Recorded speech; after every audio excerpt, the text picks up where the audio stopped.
ഓം ശ്രീ ഗുരുഭ്യോ നമഃ. ഓം ശ്രീ പരമാത്മനേ നമഃ. ഓം ശ്രീ ലളിതാംബികായൈ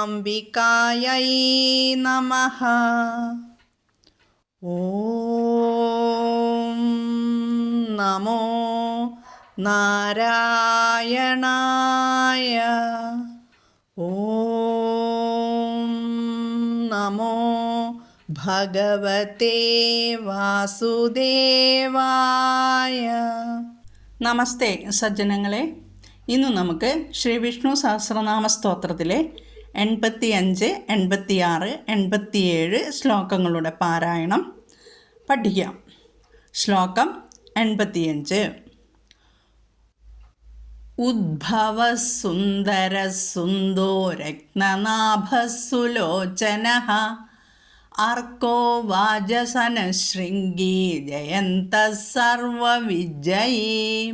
ഉദ്ഭവസുന്ദരസുന്ദോ രത്നനാഭസുലോചനഃ അർക്കോ വാജസനശൃംഗീ ജയന്തഃ സർവവിജയീ.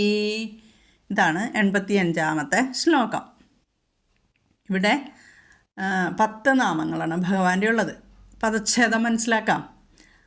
ഉദ്ഭവഃ, സുന്ദരഃ, സുന്ദഃ, രത്നനാഭഃ, സുലോചനഃ, അർക്കഃ, വാജസനഃ, ശൃംഗീ, ജയന്തഃ, സർവവിജയീ.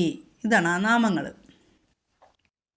ഇതിൽ സുന്ദരഃ ആദ്യം ഉദ്ഭവഃ, തൻ്റെ ഇച്ഛയനുസരിച്ച് ഉത്കൃഷ്ടമായ ജന്മം ധരിക്കുന്നതിനാൽ ഉദ്ഭവൻ. ഉദ്ഭവൻ എന്നുള്ളത് മൃദുവായിട്ട് ഉദ്ഭവഃ എന്ന് വരും. ഉദ് ത മാറിയിട്ട് ദ വരും, മൃദുവായത് കേട്ടോ, അത് ശ്രദ്ധിക്കണം. ഉദ്ഭവഃ, തൻ്റെ ഇച്ഛയനുസരിച്ച് ഉത്കൃഷ്ടമായ ജന്മം. ഭവ എന്ന് വെച്ചാൽ ജന്മം, അത് ധരിക്കുന്നതിനാൽ ഉദ്ഭവൻ. അടുത്തത് സുന്ദരഃ, ലോകത്തെ അതിശയിപ്പിക്കുന്ന സൗഭാഗ്യം ഉള്ളതിനാൽ സുന്ദരൻ. സുന്ദഃ, വളരെ കാരുണ്യമുള്ളവൻ, അല്ലെങ്കിലോ കൃപാലു, കരുണാമയൻ എന്നൊക്കെ പറയുന്ന അതാണ് സുന്ദഃ. രത്നനാഭഃ, രത്നം പോലെ സുന്ദരമായ നാഭിയുള്ളവൻ. നമ്മളിപ്പോൾ രത്നനാഭ എന്ന് പറയുന്നു, അത് രത്നനാഭ എന്നും ഉച്ചരിക്കുന്നുണ്ട്. അപ്പോൾ ഏത് വേണമെങ്കിലും ഉച്ചരിച്ചോളൂ, നിങ്ങളുടെ സൗകര്യം പോലെ. ഞാൻ അതിന് വിട്ടുതരുന്നു ഓരോരുത്തർക്കും. രത്നനാഭഃ, രത്നം പോലെ സുന്ദരമായ നാഭിയുള്ളതിനാൽ. സുലോചനഃ, ശോഭനങ്ങളായ നേത്രങ്ങളുള്ളവൻ. സുലോചനഃ. അടുത്ത നാമം അർക്കഃ, പൂജ്യന്മാരായ ബ്രഹ്മാദികളാൽ കൂടി അർച്ചിക്കപ്പെടുന്നവൻ. 796-ാമത്തെ നാമം വാജസനഃ. വാജം എന്നാൽ അന്നം, സനോതി എന്നാൽ കൊടുക്കുന്നു. അപ്പോൾ യാചകർക്ക് അന്നത്തെ ദാനം ചെയ്യുന്നവൻ വാജസനഃ. അടുത്ത നാമം, അതായത് 797-ാമത്തെ നാമം ശൃംഗി. ശൃംഗം എന്നാൽ എന്താണ്? കൊമ്പ്. അപ്പോൾ പ്രളയജലത്തിൽ കൊമ്പുള്ള മത്സ്യത്തിൻ്റെ രൂപത്തെ ധരിച്ചവൻ ശൃംഗി. 798-ാമത്തെ നാമം ജയന്തഃ, ശത്രുക്കളെ അതിശയമായി ജയിക്കുന്നവൻ. ജയന്തഃ. 799-ാമത്തെ നാമം സർവവിജയി, വിജയി. ഇതിൽ 2 നാമങ്ങളുണ്ട്. ഏതാണ്? സർവവിത്ത്, സർവ വിഷയങ്ങളിലും ജ്ഞാനമുള്ളവൻ. പിന്നെ ജയി എന്നുണ്ട്. അപ്പോൾ എല്ലാറ്റിനെയും ജയിക്കുന്ന സ്വഭാവമുള്ളവൻ. സർവവിത്ത് ജയി, അത് രണ്ടും കൂടി ചേർന്നപ്പോൾ എന്തുണ്ടായി? ആ വ്യഞ്ജനസന്ധിയാണ് ഇവിടെ വന്നിരിക്കുന്നത്. വിത്ത് എന്നതിലെ ത് പൂർവവർണം പരധർമ്മത്തെ അതായത് പൂർവവർണം ഖരമാണ്. തൊട്ടടുത്തുള്ള അക്ഷരം എന്താണ്? ജ. എന്നാൽ മൃദുവാണ്, ജയിലെ ജ.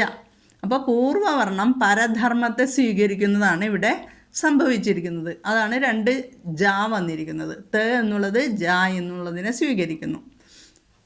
അതാണ് കേട്ടോ. അപ്പോൾ സർവവിജയി. അപ്പോൾ സർവവിജയിയുടെ അർത്ഥം പറഞ്ഞു തന്നു. ഇനി ശ്ലോകത്തിൽ മാറ്റങ്ങൾ അധികമൊന്നുമില്ല അല്ലേ, എല്ലാവർക്കും അറിയാം. ഇനി ഉദ്ഭവ, വിസർഗം സുന്ദരഹ. അപ്പോൾ സ പറഞ്ഞു. ഉദ്ഭവ, അവിടെ ദ ആണ് കേട്ടോ, മൃദുവാണ്. ഉദ്ഭവ സുന്ദര സുന്ദോ രത്നനാഭ സുലോചന. എല്ലാവരുടെയും സ വന്നു.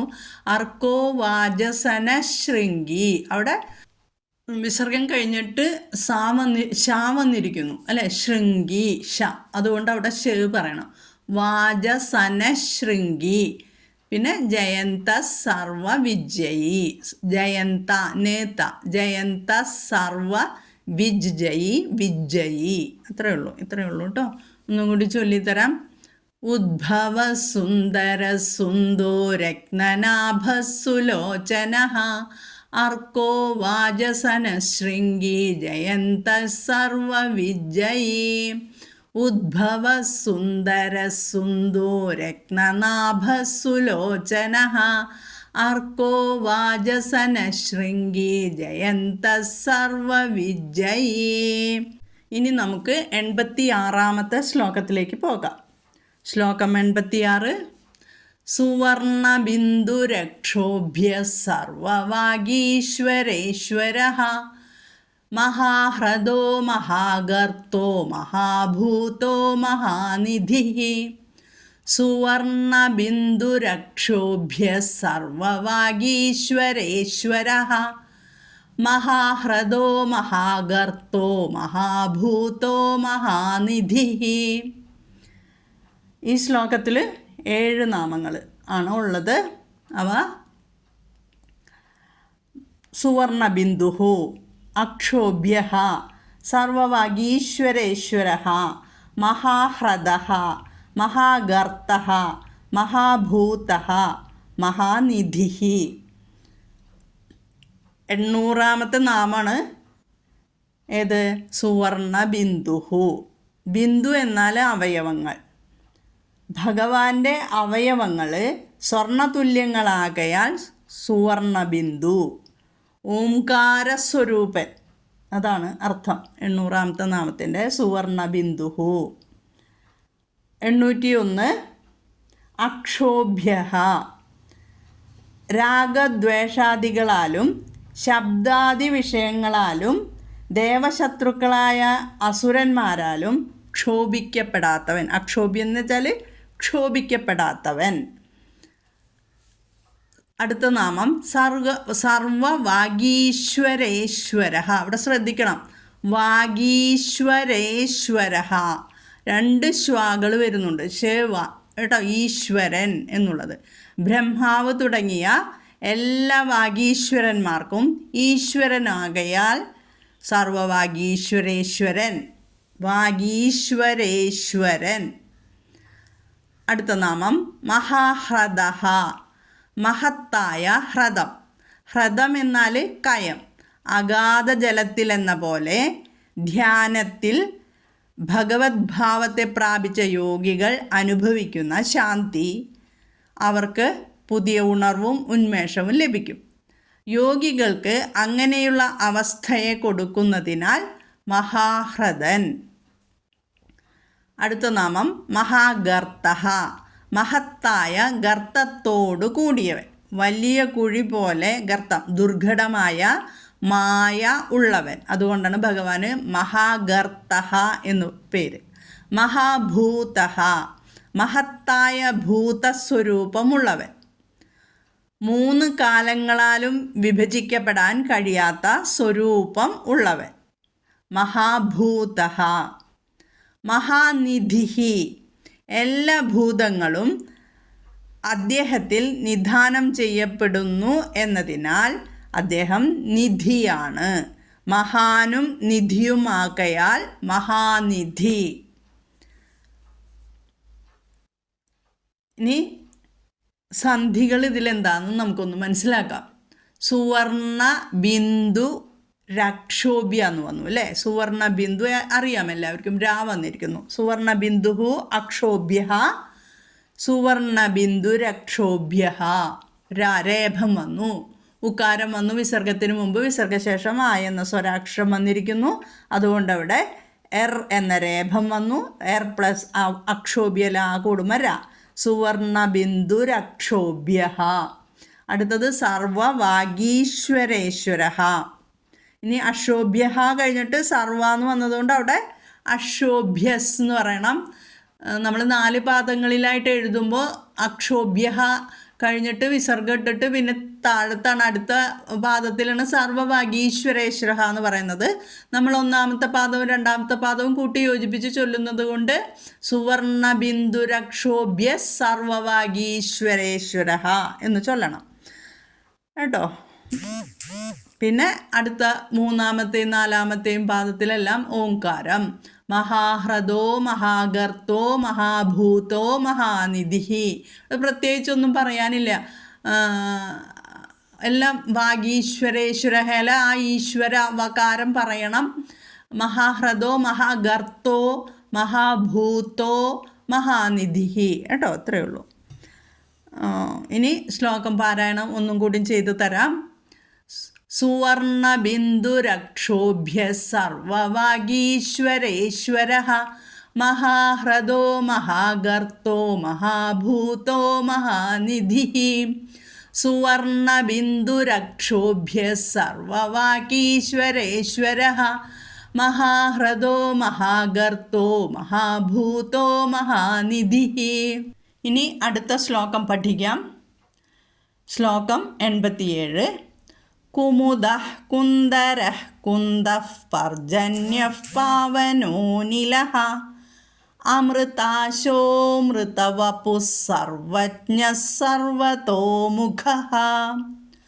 കുമുദഃ കുന്ദരഃ കുന്ദഃ പർജന്യഃ പാവനോ നിലഃ അമൃതാശോമൃതവപുഃ സർവജ്ഞഃ സർവതോമുഖഃ. ഈ ശ്ലോകത്തിൽ 10 നാമങ്ങൾ തന്നെയാണുള്ളത്. ആദ്യം പദച്ഛേദം നോക്കാം. കുമുദഃ കുന്ദരഃ കുന്ദഃ പർജന്യഃ പാവനഃ അനിലഃ അമൃതാശഃ അമൃതവപുഃ സർവജ്ഞഃ സർവതോമുഖഃ. ഇത്രയാണ് ഈ ശ്ലോകത്തിൽ നമ്മൾക്ക് പഠിക്കാനുള്ളത് നാമങ്ങൾ. കുമുദഃ, കു എന്നാൽ ഭൂമി. ഭാരങ്ങളെ ഇല്ലാതാക്കി ഭൂമിയെ സന്തോഷിപ്പിക്കുന്നവൻ, അതാണ് കുമുദഃ. അടുത്ത നാമം കുന്ദരഃ. ഇതിൽ 2 അർത്ഥങ്ങൾ പറയുന്നുണ്ട്. കുന്ദര ശബ്ദത്തിന് 2 പ്രകാരത്തിൽ വിഗ്രഹം ചെയ്ത് കാണുന്നു. കുന്തം രാതി എന്നും കുന്തം ലാതി എന്നും. അപ്പോൾ കുന്തപുഷ്പം എന്നാൽ മുല്ലപ്പൂവാണ്. മുല്ലപ്പൂവിന് തുല്യങ്ങളും ശുദ്ധങ്ങളുമായ ഫലങ്ങളെ ദാനം ചെയ്യുന്നവൻ കുന്ദരൻ. ഇനി മറ്റൊരു അർത്ഥം എന്താണെന്ന് വെച്ചാൽ കു എന്നാൽ ഭൂമി എന്ന് പറഞ്ഞു. കുമുദഹയിൽ കു എന്നാൽ ഭൂമി എന്ന് പറഞ്ഞു. അപ്പോൾ ഹിരണ്യാക്ഷനെ കൊല്ലുന്നതിനുള്ള ആഗ്രഹത്തോടെ ഭഗവാൻ വരാഹത്തിൻ്റെ രൂപമെടുത്ത് ഭൂമിയെ പിളർന്നു എന്നതിനാലും കുന്ദരൻ എന്ന് നാമം വന്നു എന്നാണ് പറയുന്നത്. ഇനി കുന്തഹ, മുല്ലപ്പൂ പോലെ സുന്ദരങ്ങളായ അംഗങ്ങൾ ഉള്ളവൻ എന്ന് കുന്തഹ. ഭൂമിയെ പിന്നെ ഒരർത്ഥം പറയുന്നത് ഭൂമിയെ, കു എന്നാൽ ഭൂമി എന്ന് പറഞ്ഞല്ലോ. അപ്പോൾ ഭൂമിയെ കശ്യപ മഹർഷിക്ക് ദാനം ചെയ്തിട്ടുള്ളതിനാൽ കുന്തൻ, അതായത് പരശുരാമനാൽ കശ്യപ മഹർഷിക്ക് ഭൂമിയെല്ലാം ദാനം ചെയ്തുവല്ലോ, അതുകൊണ്ട് കുന്തഹ എന്ന നാമം വന്നു. ഇനി 810ാമത്തെ നാമം പർജന്യഹ. മേഘം മഴ പെയ്യിക്കുന്നത് പോലെ ഭക്തന്മാർക്ക് അഭീഷ്ടങ്ങളെ വർഷിക്കുന്നവൻ, അഥവാ ആധ്യാത്മിക താപത്രയത്തെ ശമിപ്പിക്കുന്നവൻ. താപത്രയം ഏതാണ്? ആധ്യാത്മികം, ആദിഭൗതികം, ആദിദൈവികം. അവയെ നശിപ്പിക്കുന്നവൻ, ശമിപ്പിക്കുന്നവൻ പർജന്യഹ. ഇനി 811ാമത്തെ നാമം പാവനഹ. സ്മരണ കൊണ്ട് മാത്രം ശുദ്ധിയെ ചെയ്യുന്നവൻ. പാവനഹ. അനിലഹ, ഉറക്കം ഇല്ലാത്തവൻ. നിത്യപ്രബുദ്ധരൂപൻ എന്ന്. നിലൻ അല്ലാത്തവൻ അനിലൻ. നിലൻ അല്ലാത്തവൻ അനിലൻ. ഭക്തന്മാർക്ക് സുലഭനായവൻ, സുലഭമായി ലഭിക്കുന്നവനാണ് അനിലഹ എന്നും അർത്ഥം. അടുത്തത് അമൃതാശഹ, സ്വാത്മാനന്ദാമൃത രസത്തെ അനുഭവിക്കുന്നവൻ. അമൃതാശഹ. ഇനി ഒരർത്ഥം പറയുന്നത് പാലാഴി കളഞ്ഞെടുത്ത അമൃതത്തെ ദേവന്മാരെ പാനം ചെയ്യിപ്പിച്ചിട്ട് തന്നെത്താൻ നശിച്ചവൻ എന്നാണ്. പിന്നെ വേറൊന്ന് അമൃത. അമൃതം എന്ന് പറഞ്ഞാൽ അനശ്വരം. അപ്പോൾ അമൃതമായ ആശ, ഇച്ഛയോടുകൂടിയവൻ. അമൃതമായ അനശ്വരമായ ഇച്ഛയോടുകൂടിയവൻ എന്നും ഒരർത്ഥം. അടുത്ത നാമം അമൃത വപുഹു.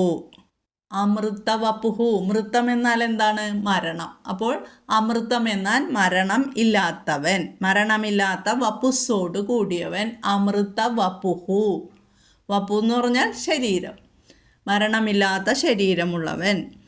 സർവജ്ഞഃ, എല്ലാം അറിയുന്നവൻ. സർവജ്ഞഃ, എല്ലാം അറിയുന്നവൻ. സർവത്തോ മുഖഃ, എല്ലായിടത്തും മുഖമുള്ളവൻ. ഇതെല്ലാം നമ്മൾ പഠിച്ചിട്ടുണ്ട് പണ്ട് തന്നെ. അപ്പോൾ സർവത്തോ മുഖഃ. ഇനി ഇതിൽ സന്ധികളായിട്ടൊന്നും പറഞ്ഞു തരാനില്ല. ഉണ്ടോ? ഉണ്ട്. കുമുദഃ കുന്ദരഃ, എല്ലാം അറിയാം. ഹ വിസർഗം കഴിഞ്ഞിട്ട് കാ വന്നാൽ ഹ പറയണം, ജിഹ്വമൂലീയം. കുമുദഃ കുന്ദരഃ കുന്ദഫ് പർജന്യഃ. കുന്ദഹ കഴിഞ്ഞിട്ട് പിന്നെ പർജന്യ വരുമ്പോൾ പായാണ്, അപ്പോൾ ഉപത്മാനീയം, അതായത് ഫ് വരണം. കുന്ദഫ് ഫ്. കുന്ദഫ് പർജന്യഫ് പാവനോനിലഹ. പർജന്യഹ കഴിഞ്ഞിട്ട് പാ വന്നതുകൊണ്ട് അവിടെ രണ്ടിടത്തും ഫ് വരണം. പർജന്യഫ് പാവനോ അനിലഹ. പാവനോ പ്രശ്ലേഷ ചിഹ്നം വന്നു. അനില ഹ. ആ നീയാണ് കേട്ടോ. നിലഹ എന്നൊന്നും ആരും ചൊല്ലല്ലേ. പാവനോനിലഹ. ഒത്തിരി നീട്ടിയാൽ മതി. പാവനോനിലഹ. അമൃതാശോ അമൃത വപു. അവിടെ അമൃതാശഹ അമൃത വപുഹു. വിസർഗത്തിന് അപ്പുറവും ഇപ്പുറവും അകാരം വന്നിരിക്കുന്നു, അതുകൊണ്ട് പ്രശ്ലേഷ ചിഹ്നം വന്നു. അമൃതാശോ അമൃത വപു. അമൃത വപുസ്. വപു കഴിഞ്ഞിട്ട് സർവജ്ഞം വന്നതുകൊണ്ട് വപുസ് എന്ന് പറയണം. താന്ന് തന്നെ പറയണം. അമൃതാശോമൃത വപു സർവജ്ഞ സർവതോന്മുഖ. സർവതോമുഖ. സർവജ്ഞ സർവതോമുഖ. സർവതോ മുഖ. സർവതോമുഖ കേട്ടോ. ശ്രദ്ധിക്കണം ഇവിടെയൊക്കെ ചൊല്ലുമ്പോൾ. അപ്പോൾ ശ്ലോകം പാരായണം ചെയ്തു തരാം. ശ്ലോകം ഒന്നും കൂടി പാരായണം ചെയ്യാം. കുമുദഃ കുന്ദരഃ കുന്ദഫ് പർജന്യഃ പാവനോനിലഃ. അമൃതാശോമൃതവപുഃ സർവജ്ഞഃ സർവതോമുഖഃ. കുമുദഃ കുന്ദരഃ കുന്ദഫ് പർജന്യഃ പാവനോനിലഃ. അമൃതാശോമൃതവപുഃ സർവജ്ഞഃ സർവതോമുഖഃ.